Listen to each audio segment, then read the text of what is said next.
but it was Mm-hmm. a really bulky piece. It looked like a in a home there is this water heater. That water heater has some kind of exhaust system in it. That exhaust system will actually pump out all the hot air which is coming out of the heater, which is burnt gases and stuff like that. That will pump it out at about 95 CFM, cubic foot per minute. So it Okay. was that big of a pump. It was a big air pump, um, air blower basically, which is blowing the air out of the washing machine at a rate of Mm-hmm. 95 CFM. So Mm-hmm. with the help of my colleagues, with the help of my manager, I just quickly jumped on it, and there were some tips given to me by my manager as well. Uh, Mm-hmm. and I just ordered this.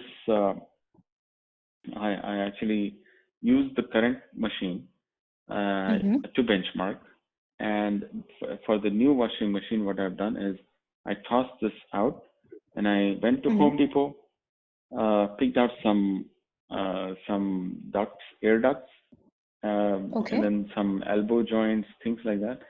And then I Mm-hmm. ordered a 95 CFM exhaust fan for computer from Newegg.com, and Okay. I cobbled up this uh, this mock-up using which Mm-hmm. I was able to achieve the same performance within 6 hours Okay. of that clothes drying, washing Mm-hmm. and drying as Mm-hmm. the same performance as the current machine. And with this particular system, which I ordered Mm-hmm. off of the shelf, like Home Depot, they would charge full cost. Uh, Newegg.com, they would charge full cost. With the full Mm-hmm. cost, the price of that subsystem was reduced from $18 to $9. So that was Oh, a nice. 50% reduction in the cost, and with the potential of further reducing it in the future, if somebody would go and um, quote it from the supplier, that Newegg.com, the 95 CFM fan would Mm-hmm. definitely reduce its cost due to the volume which was there. Okay. So I'm sure it would be um, more savings, more cost savings that way. And then there's continuous improvement. There's always room for improvement. So that could also be achieved. Like the noise was quite high. So I don't see it was in exact same way, but it was Mm-hmm. a reduction of cost, but with some kind of a noise increase also. So there was a noise Okay. increase in there. Yeah, Mm-hmm. but that way I was able to reduce the cost by 50%. Okay. Okay, great. And then this was the added countermeasure to lower frontal cache intrusion and small offset rigid barrier 25% offset crash event. So yeah, because it was somewhat a bit difficult to understand for me. Yes. So in a frontal impact, there are different various types of frontal impacts. One of them is a offset deformable barrier. It's called, uh, Mm-hmm. meaning if you can just that's why I would like to. I don't know if you are familiar with this crash business or not. That's why I was trying to maybe get online, or maybe maybe show something to you. Or Uh-huh. maybe if you're in front of a computer, Yeah. you could just if you go to YouTube Mm-hmm. and just type it in IIHS small overlap. ISS small overlap. IIHS small overlap. Oh,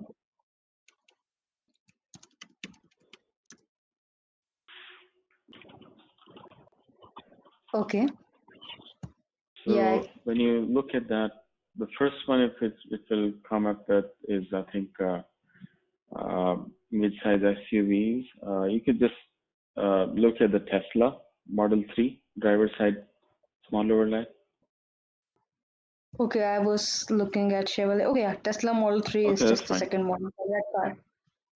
Okay, you can just look at that, and it will show you what that small Okay. overlap looks like. So this is a very difficult test to meet.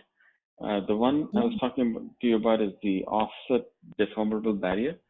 That is Mm-hmm. a 40% overlap. So it overlaps the car.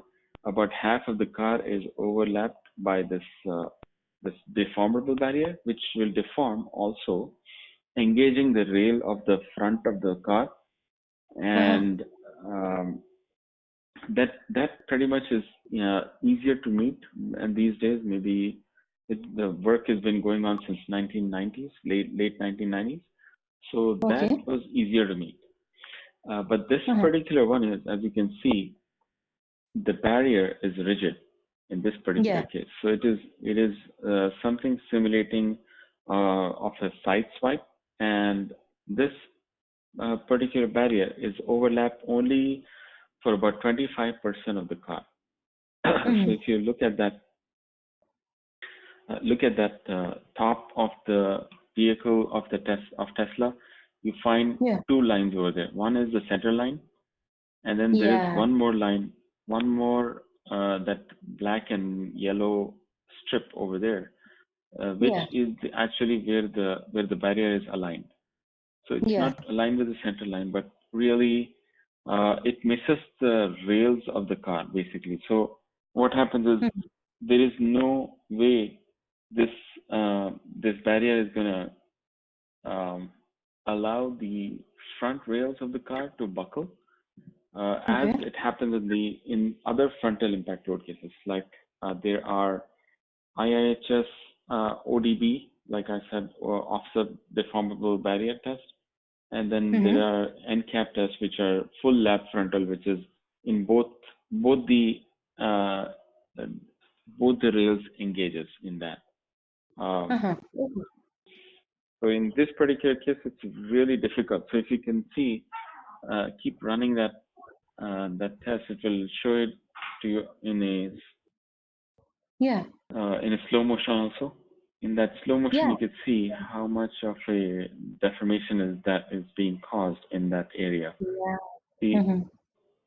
So it's I the strategy was to deflect the vehicle, but the vehicle what we were working on was really about 2,500 kg, 2.5 ton vehicle. It was a SUV, Acadia.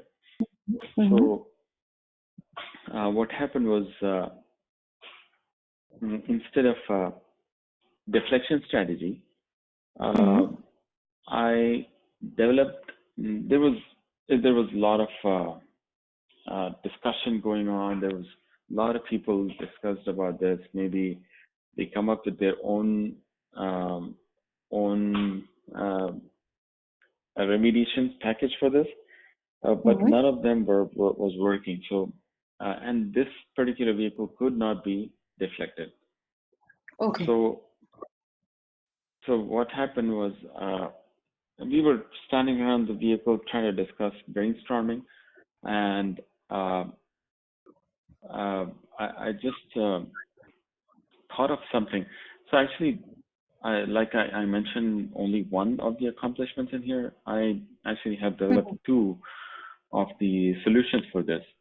So one of the Uh-huh. solutions were to put a something called a bumper deflector, which would Okay. be behind the bumper, and Mm-hmm. it would be engaging with it would be attached to the rail Mm-hmm. with some kind of a breakaway fastener. And Okay. the breakaway, in the sense, the reason for the breakaway was to maintain the same type of stiffness in a full lap frontal impact for Mm-hmm. NCAP 5-star rating, to Okay. retain that 5-star crash rating. And Uh-huh. for for this to help in the small overlap test, it has to this big piece, this wedge type of thing behind the bumper, actually engaged the rail with the barrier, and Mm-hmm. allowed it to bend and buckle. And when the rail starts buckling, it also tries to kind of push off. Like it becomes like an elbow when you bend the hand like this.